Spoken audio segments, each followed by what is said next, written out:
Hello friend, welcome to ESR kitty pie happy. आजचा topic जो आहे तो आहे ऑर्डिनो बोर्ड. आता आपण बघूया की जे इमेज तुम्हाला दिसत आहे ती काय आहे. तर ही एक ऑर्डिनो बोर्ड आहे. तुम्हाला माहीतच आहे की ऑर्डिनो बोर्ड कुठे कुठे यूज होतो. जर नसेल माहीत तर मी तुम्हाला सांगते. पहिली गोष्ट म्हणजे हा ऑर्डिनो बोर्ड असा डिझाईन केलेला आहे की त्यामुळे तुम्ही प्रोग्रामिंग डम करू शकता आणि वेगवेगळे इलेक्ट्रॉनिक प्रोजेक्ट क्रिएट करू शकता. डेली लाईफचे काही प्रोजेक्ट आहे ते पण तुम्ही क्रिएट करू शकता. Simple projects like blinking LED, traffic light, नंतर ते ट्रॅश बिन, खूप सारे असे छोटे छोटे प्रोजेक्ट्स तुम्ही या बोर्ड थ्रू करू शकता. पहिले काय राहायचं, एक PCB राहायची, त्याच्यावर पहिले आपल्याला डिझाईन करावं लागेल होतं. नंतर डिझाईन केल्यानंतर त्याच्यानंतर ती प्रिंट करून आल्यानंतर आपल्याला त्याच्या सोल्डरिंग वगैरे सगळे गोष्टी करावं लागत होतं, जे की थोडं हार्मफुल पण होतं लहान मुलांना वगैरे.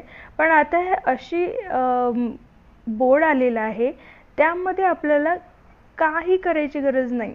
फक्त आपल्याला प्रोग्राम लिहायचा, तो डम करायचा आणि वेगवेगळे कंपोनेंट्स आहेत ते अटॅच करून आपल्याला एक छान प्रॉडक्ट तयार करायचं, जे की तुम्हाला विज्ञान प्रदर्शन मराठीत म्हटलं तर, आणि इंग्लिशमध्ये म्हटलं तर सायन्स एक्झिबिशन्स स्कूलमध्ये राहतात वेगवेगळ्या. तर तेव्हा तुम्ही या बोर्ड यूज करून तुम्ही वेगवेगळे प्रोजेक्ट्स बनवू शकता. तर चला स्टार्ट करूया. याची माहिती तुम्हाला सांगते. तर पहिले जे 8चं साईन दिसत आहे तुम्हाला व्हाईटमध्ये, 8चं साईन दिसत आहे, त्याच्यात प्लस आणि मायनस असे 2 साईन आहे. तर ते हे ऑर्डिनोचा लोगो आहे. ठीक आहे. जसं आता आपण एक्झाम्पल घेतलं, आपण कॉफी शॉपमध्ये गेलो तर तिथे कॉफीचा मग राहतो आणि असं वाफ जाताना दिसते. तसंच ऑर्डिनोचं पण एक काहीतरी स्पेशालिटी आहे की हा सिम्बॉल असला की आपण त्यांनी ओळखला जातो की हा ऑर्डिनो बोर्डचा सिम्बॉल आहे बा म्हणून. मला वाटते क्लिअर झालं तुम्हाला. आता त्याच्या साईडला लिहून आहे UNO, that is uno. So हा त्याच्यातला एक टाईप आहे. ऑर्डिनोमध्ये खूप सारे वेगवेगळे टाईप्स असतात, त्याच्यातला हा बेसिक टाईप आहे युनो. तर आता नंतर वर जाऊया. तुम्हाला एक बारीक लाईन दिसते आणि तिथे लिहून आहे डिजिटल PWM आणि एक असं वेव्हसारखं साईन आहे, दॅट इज वेव्हसारखं एक साईन आहे, दॅट इज PWM. PWMचा लॉंग फॉर्म काय आहे, पल्स विथ मॉड्युलेशन. आता याच्यावरूनच लक्षात येते आपल्याला की पल्स विथ मॉड्युलेशन म्हणजे काय. पल्सेसनुसार ते रिॲक्ट होतं. तर नेक्स्ट जाऊया. जर तुम्ही इथे बघितलं, ब्लॅक कलर आहे, ची एक लाईन दिसते आणि तिथे होल्स दिसत आहे आणि तिथे दिलेलं आहे 0 1 2 3 4 असं 13पर्यंत, नंतर ग्राउंड आणि A रेफरन्स दिला आहे. तर जर तुम्ही बघितला हा 0 नंबर आणि 1 नंबर, तर ते पण त्यांनी लिहिलं आहे की एक TX आहे आणि एक RX आहे. TX म्हणजे ट्रान्समिशन, RX म्हणजे रिसिव्हर. एक ट्रान्समिट करायचं काम करते आणि एक रिसीव करायचं काम करते. म्हणजे एक लिहून देते आणि एक वाचण्याचं काम करते. I hope it's clear. नंतर जर बघितलं आपण 2 वर गेलो, 2 वर तर कोणतं साईन नाही आहे. मग ते कसं असेल, कशासाठी असेल, तर तो आहे डिजिटल पॉईंट. डिजिटल पॉईंट फक्त 0 आणि 1च अंडरस्टँड करतो. 0 आणि 1. 0 असला तर ऑफ, 1 असला तर ऑन. नंतर थर्डला आहे आपल्याला एक वेव्ह दिलेली आहे.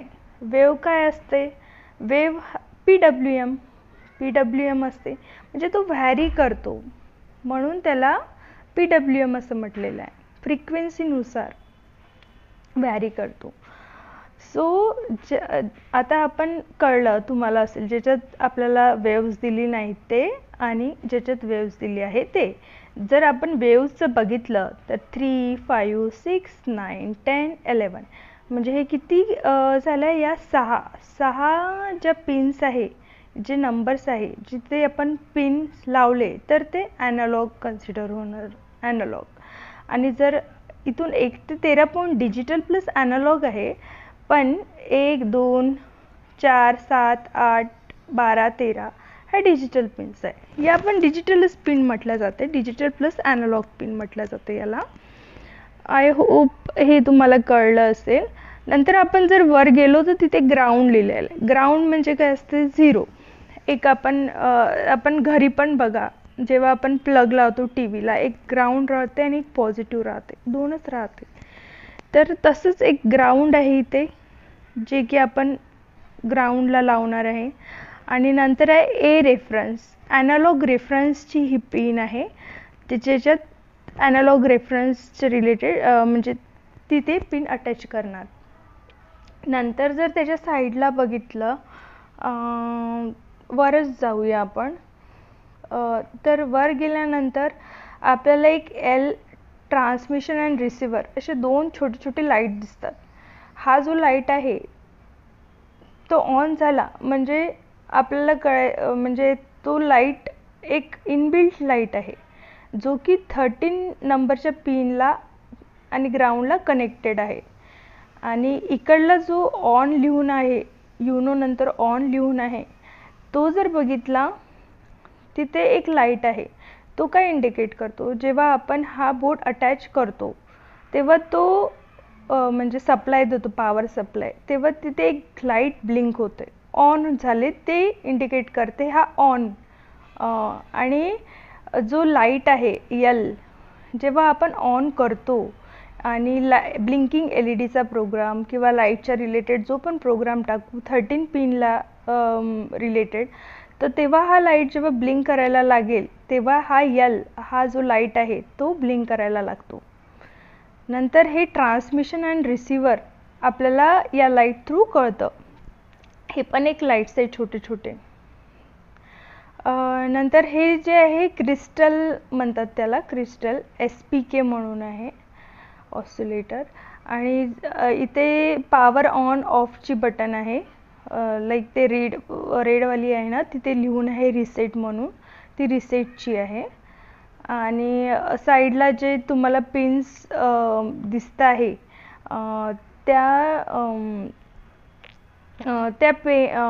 त्याला आपल्याला वेगवेगळ्या पिन्स म्हणजे इथे दिलेलं नाही आहे तुम्हाला काय कोणती पिन अटॅच करावं लागेल ह्या बोर्डवर इथे बारीकमध्ये. पण जर तुम्ही याचं जर ऑनलाईन बघाल तर तुम्हाला ते कळून येईल की ही पिन कशासाठी आहे. ठीक आहे, ऑनलाईन खूप सारे रिसोर्स आहेत ज्याच्या थ्रू तुम्ही रेफर करू शकता बोर्ड.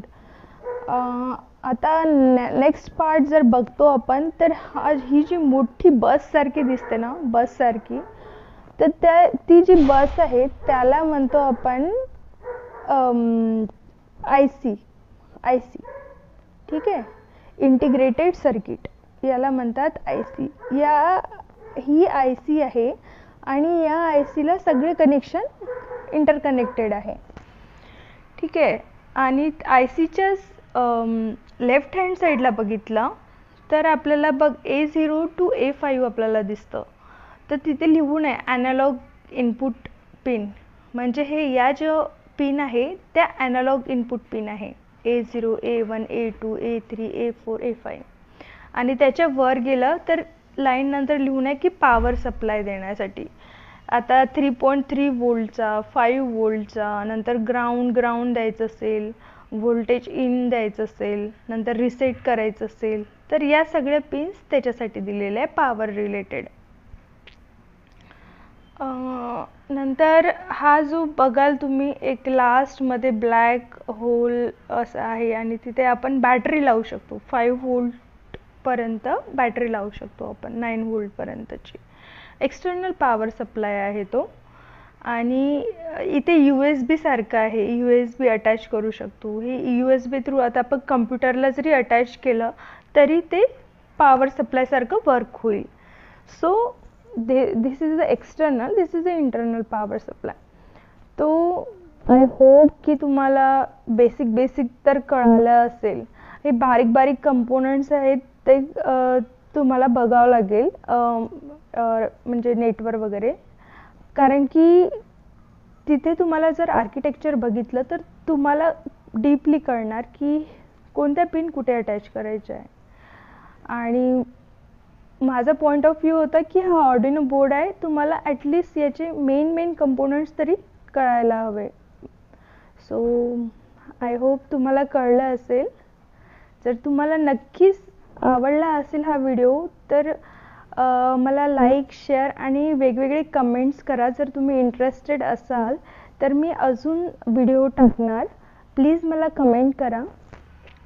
आणि जर तुम्हाला अजून काही डिटेल्स हवे असेल तर या कंपोनंट्सबद्दल पण माहिती हवे असेल तर मला कमेंट करा. मी तुम्हाला एकदम सिम्पली वेनी एक्सप्लेन करेल. ओके. आणि प्रोजेक्ट्स रिलेटेडही काही इन्फॉर्मेशन हवी असेल तर या आम्ही प्रोव्हाइड करतो. So thanks from SR kitty pie happy. Love you. Bye.